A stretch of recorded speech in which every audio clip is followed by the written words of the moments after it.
Jesus Christ, Tommy. You're confessing to a shootout in a church. And I ain't even to the hard stuff yet. You know I could take you in right now, put you behind bars and tell you old and grey. Maybe, if you think you can make any of it stick. But then you'd never know about Morello. Hey, fellas, sorry to keep you waiting. My shift just started. What you having? 2 lunch specials, please. And more coffee. You know what? Let's bring the whole pot. All right, we've come this far together. What kind of heat did you get from the church? It's a strange thing. Nothing really came of it all. Always figured Salieri paid off someone somewhere because it wasn't even in the papers.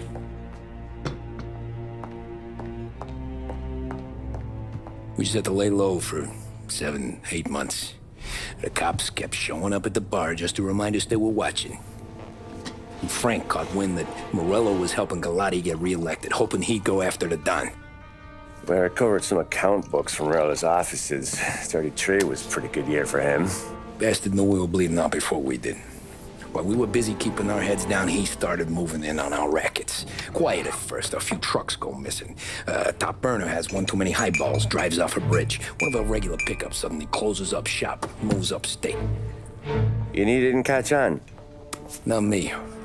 I think maybe Paulie smelled something. But even with the cops looking over our shoulders and Morello circling, we were still making good money. And with the Don worried about keeping the heat off, we didn't have much to do. Except drink, have a few laughs. Every time I went into Salieri's, there was Sarah. So it was a good year. Until Frank. Coletti, Don's consigliere. Yeah, that's right. He set me straight. He set us all straight. There's a lot of buzz around town about you guys. Yeah, we got into a little scrap last night. It's no big deal. I don't care about the bar fight, Tom. I care how it looks when you walk into a club and by everyone around. We gotta do something with it, though. Then blow it at the track on Sunday. Or take a dame to a show. Or invest it, for Christ's sake. You want me to become one of those Wall Street boys? Don't sass me, Tommy. I'm trying to teach you the ropes, so you don't get strangled by them. You ever have a dog, Tom? Sure. Little mutt when I was a kid. When I was 8 or 9, before I came over from Sicily, I had this beautiful, skinny Cerneco dell'Etna. Like a little greyhound. Fastest dog you've ever seen. That's how I met the Don. We started setting up races together, betting on her with coins and rifle shells.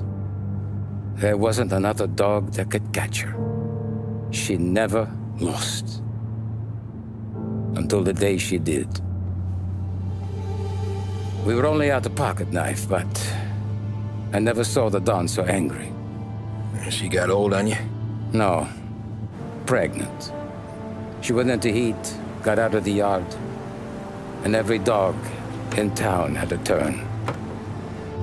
You're like that dog, Tommy. Every time you flash your money around, you're a bitch in heat, and everyone in that club is now looking to fuck you. And once you get fucked, you're no good to us.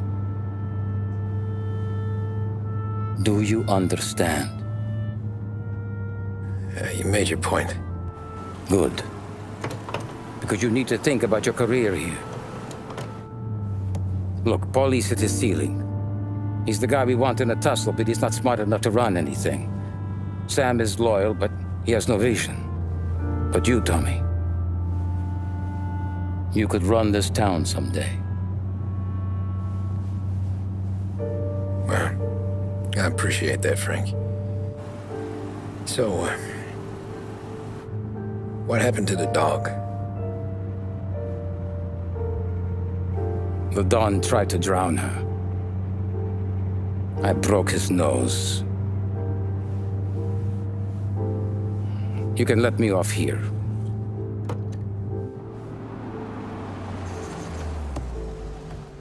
Give Sarah my best, Tommy.